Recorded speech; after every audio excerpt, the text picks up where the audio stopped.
What's up, New Vintage and friends? I hope you're good. I hope you didn't get dressed up for this morning.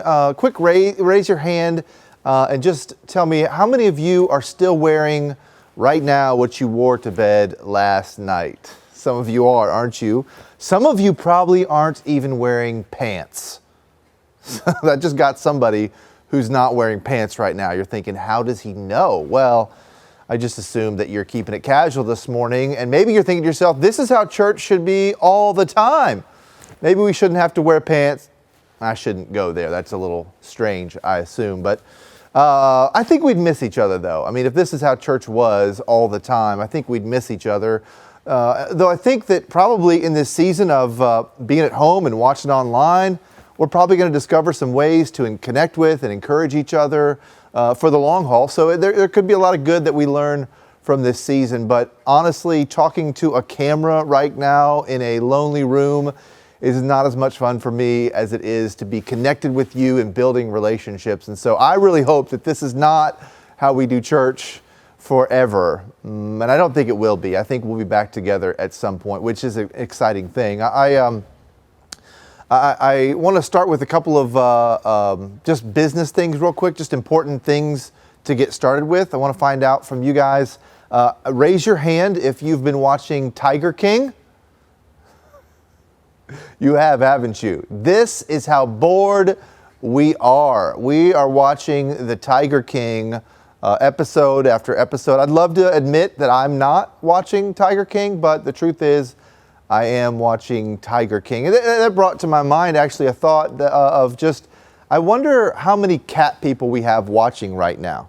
Raise your hand if you're a cat person, or if you can comment that you are a cat lover and you love cats. See, the world is divided on cats, aren't they? You either love them or you hate them. I mean, it's one way or the other. Personally, I'm afraid of cats. And so maybe you're not watching Tiger King, maybe you're binge watching something else. My kids have been watching Nailed It, the show where a professional baker makes something and then the novices try to recreate it themselves, and it's terrible. It's a great show, but not the 19th time that you've seen each episode. It's not really that great anymore. So I'm tired of that. But I hope you're doing well. Really, honestly, my name is Darren, and it is honestly a privilege for me to be able to encourage you in this format this morning. So whether you're wearing pants, whether you're watching in the morning, the afternoon, or the evening, welcome to New Vintage. We're glad that you're here and participating and checking this out. We're going to have a great time. Now, I know that there's been some bad news, obviously, and we've maybe had enough bad news, so I thought I'd start with a little good news from the Youngstrom household.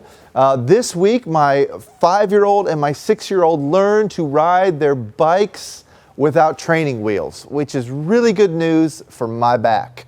I was getting tired of holding that thing and running down the street. I couldn't take it anymore, so it was exciting because one of them was falling a lot, and I thought she was going to have a hard time, and she tends to give up. But she didn't give up, and she kept going, and she fell a few times. She drove into a parked car and fell over, but she got back up and kept going, and they figured it out. And then I went to Walmart and I bought them new helmets because probably not the safest thing in the world. Don't judge me. Don't judge me for that. Some more good news. While I was at Walmart, I also discovered frozen tilapia. I don't know what you're eating out there. I don't know what you're storing, but I don't even eat fish very often, okay? So this is why it's good news.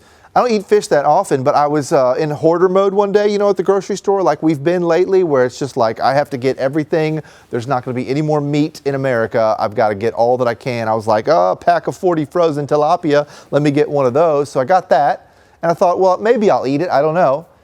I started taking it out the other day and thawing it out and cooking it every night with a little lemon juice. Oh my gosh, it's delicious. Are you a tilapia eater? Have you been holding out on me and not telling me how delicious this is? I can't get my wife to eat it yet, but I will. The other day I threw it into some tacos, some fish tacos. I'm telling you, everybody loves tacos, and it was delicious. So we are surviving. I hope you're surviving. Maybe if you can comment, whether watching on YouTube or Facebook or a live stream, if you can comment, Tell us some good news from your life. Like what good is happening? What foods have you discovered? What family fun are you having? What are some things that are good in your world right now? I know we feel so stuck. We feel like every day is bad news. Like we just can't get a break. It's never going to end. Doom, doom, doom. And so if you're like me, you need some good news today. And so that's why I'm calling this message Good Vibes. We need good vibes right now, and I want to call this Good Vibes. And here's what I want us to wrestle with today. Here's what I want us to think about. Here's what I want us to kind of take some time and just kind of walk through together. It's this question. What if God really is the source of good vibes? Like, what if He's the source of joy in this life? What if God is the source of happiness and contentment? What if God is the source of that? And I know what you're thinking probably, it's like, okay, well, it's a little early in the message, Darren, for the, hey, Jesus makes us happy. Let's get out there and get it. No, let's not get out there. Let's stay inside and hustle. Jesus is going to make you happy, guys. Have a great week. That's like a Jesus juke right there at the top of the message. And maybe that's too easy, too simple. Like, hey guys, Jesus makes you happy, so let's have a better week this week. If you're like me listening to this, I would take that and go, not buying it. You're going to have to sell me on that idea because I'm not so sure. You don't know the week I had. You don't know the stuff I'm walking through. You don't know the challenges that we're facing. You don't know Jesus hasn't made this week good for me. It's been a challenging week, and I totally get that.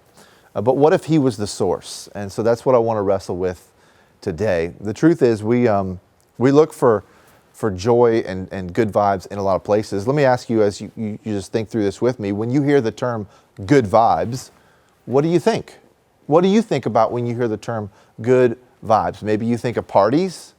Maybe you think of victories. Maybe you think of like concerts and music and feeling good, or maybe it's just happiness.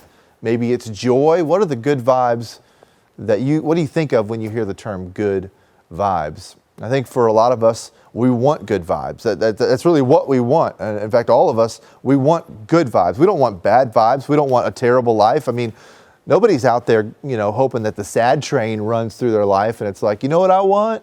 I just want to be miserable. I want my life to be in the crapper, and I just want whatever I can do to destroy my life. That's what I want. Now, some people have destroyed their lives, but in the beginning, they didn't want to destroy their lives. Their question was, how can I be happy?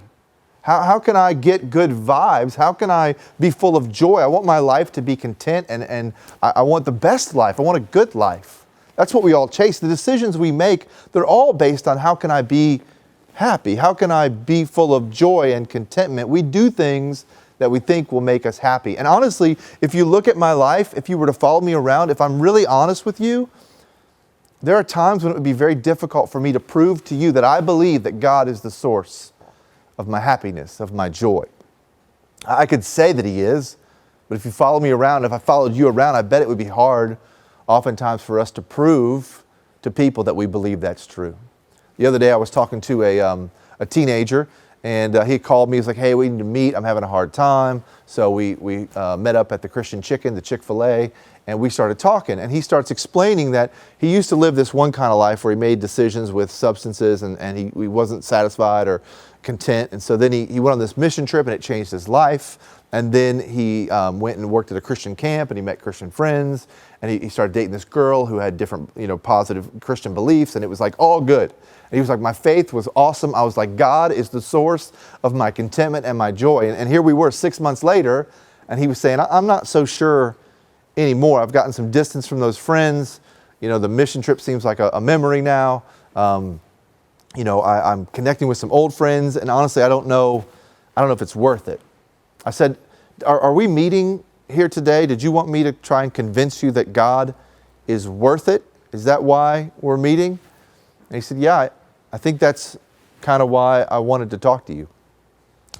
And his point, what he was really saying was, he was saying, Darren, I want to be happy. I just want to be happy, and I'm not sure that God is the source of my happiness. Have you ever been there before? Are you there? now. Maybe some of you listening used to think that he was, and you're now wondering. Maybe some of you have never thought about God as a source of happiness, of contentment, of good vibes, of joy. But that's what I want to wrestle with. Is he? How do we know? See, I think all the decisions that we make because we want to be happy. We do things to try and make ourselves happy. I do this with food. Maybe you do this with food. For me, if I get in a fight with my wife, or if I am feeling sad or discouraged or depressed, you know what I do?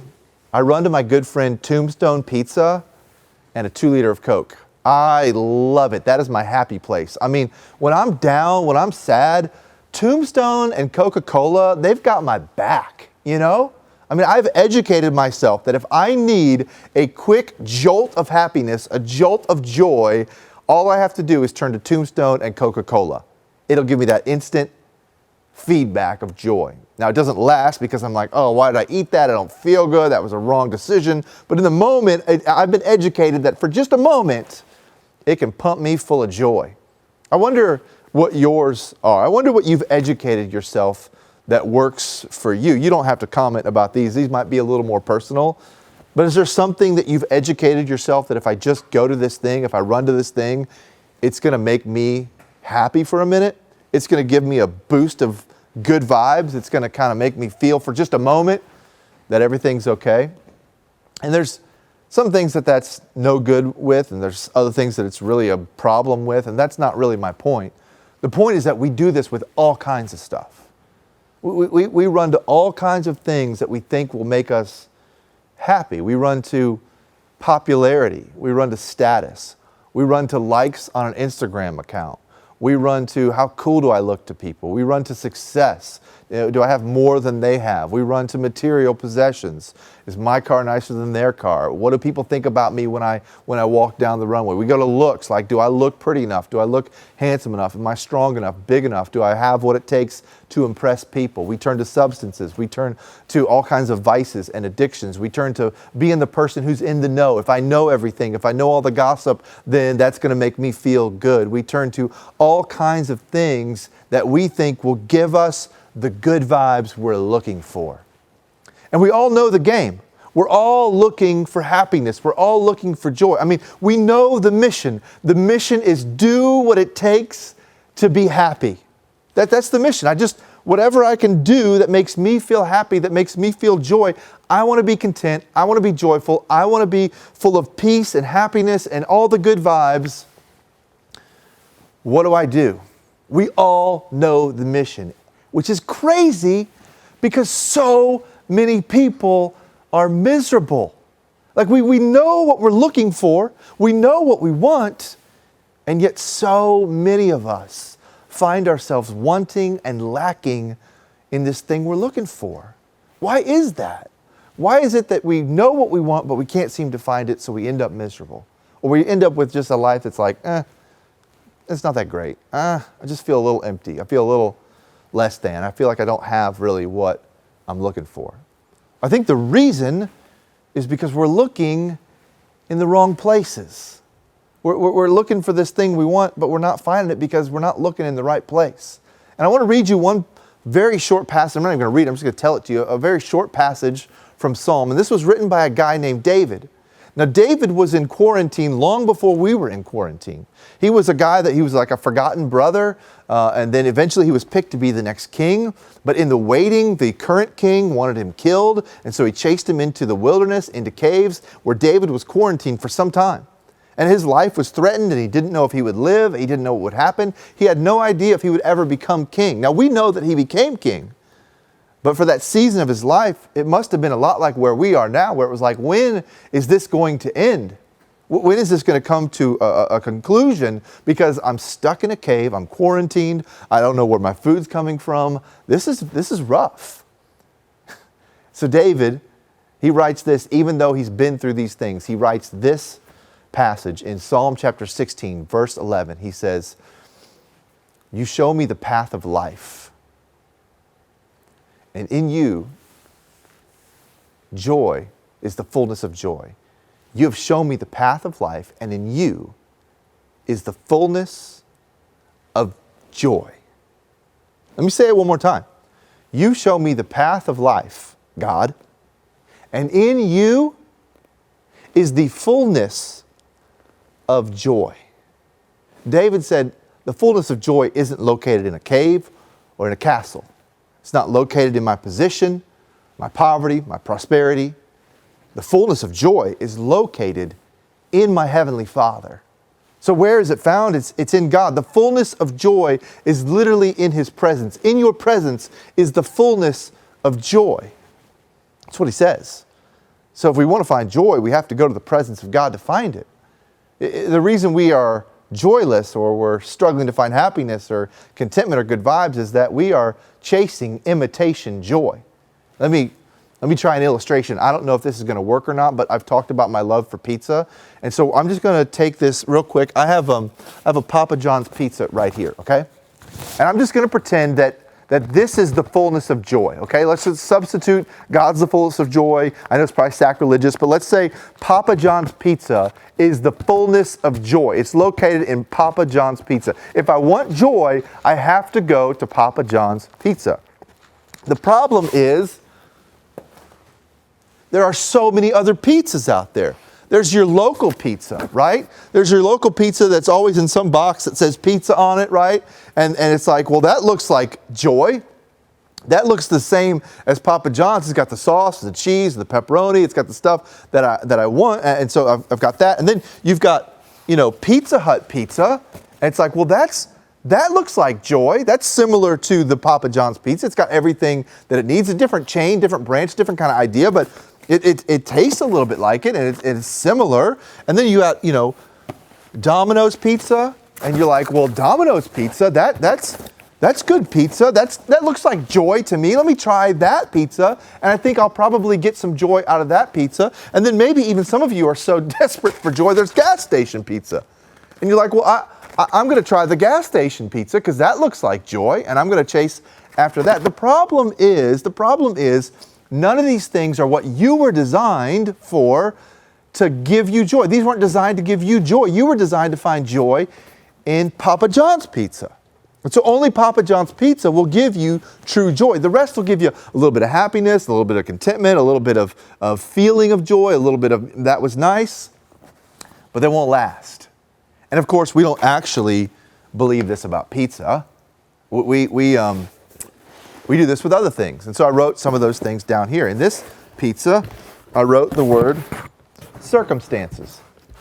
Like I said, these are not high quality videos, okay? So just, if you can read it, great. If not, I'm really sorry. But it says circumstances. And see, we put our hope in circumstances and we think, well, if I can just line everything up the way that I want it to line up, if I can just get the job to work out and the thing to work out and the lifestyle to work out, and if I can get everything in order and organized and get it just the way I like it, then I'll be happy with the good vibes. Well, we've seen these last couple of weeks that circumstances can change in an instant, which is why circumstances don't make for a good source of joy. Because circumstances can change at the drop of a hat, which is why if you're counting on circumstances to make you happy and bring you good vibes, you're always going to be nervous. You're always going to have anxiety and fear and worry in your life because you know that it can go away in an instant. So we can't count on circumstances. Another imitation joy that we oftentimes put our hope in is this one. We put our hope in success and stuff.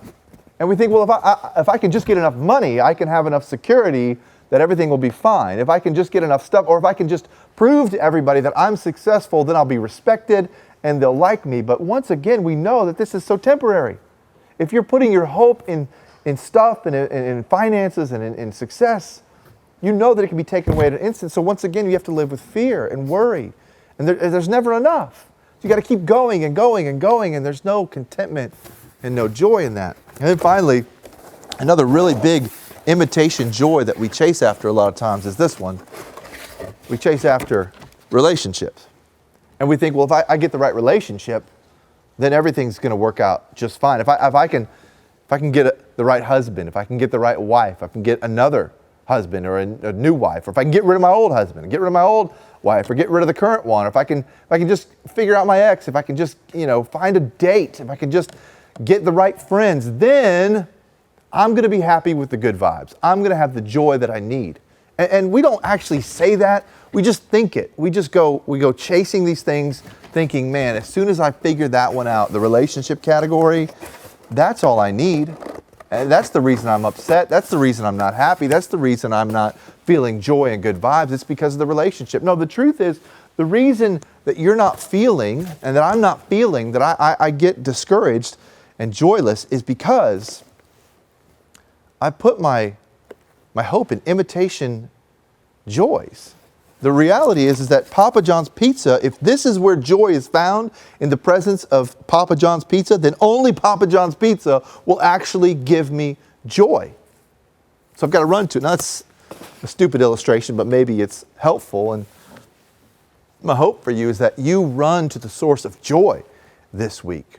And there's a passage in Habakkuk, and it's chapter 3, verse 17 and 18. You can go read it yourself, but basically it says, listen, if all my crops are gone, if there's nothing in the storehouse, if I've lost everything, if nothing good is going on, I have no circumstances that I used to have that made me happy or content, even then, God, I'm going to rejoice in you.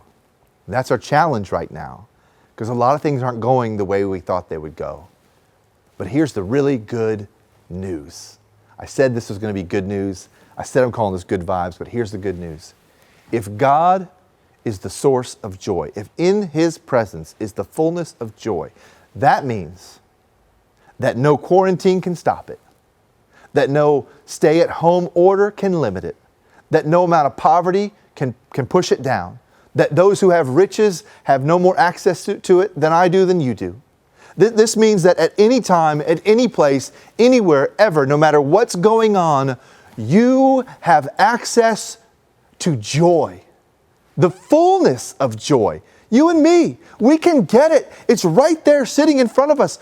All we have to do is access it by going to the source, by going to God and say, God, I want to be joyful. I want your joy in my life. Can I have it? Will you share it with me? God, I want to connect with you. And maybe some of you listening, you've never done that before. Or you've thought, I don't even know where to start.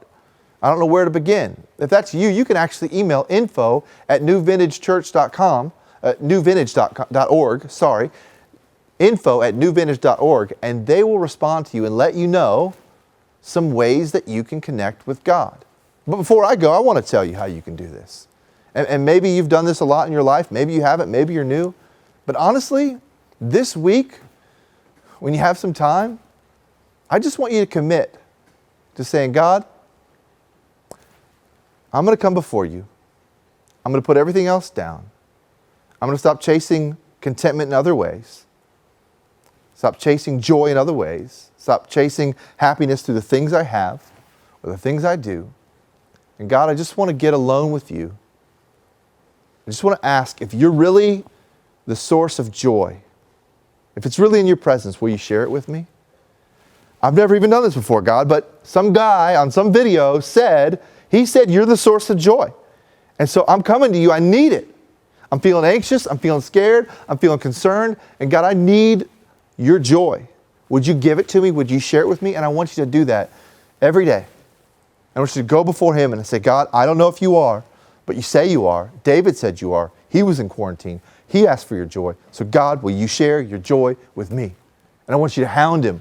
I want you to go after Him. I want you to get in the presence of your Heavenly Father who loves you, who knows what you need. I think this season right now, He would love for us to come running back to Him, to come running to Him on a daily basis, saying, God, I put my joy and I chased my joy in all those imitations that are out there, in my success, in my circumstances, in my relationships, in my substances, in the vices and addictions that got out of hand.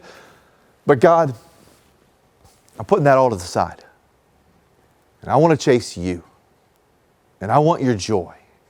And when I'm done with this quarantine, when I leave this stay-at-home order someday, God, would you help me to know with confidence that you and you alone are my source of joy.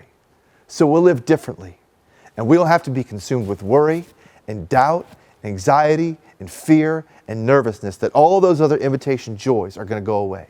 This week, I want you to go to the source of joy. And I want you, despite our circumstances, I want you to get you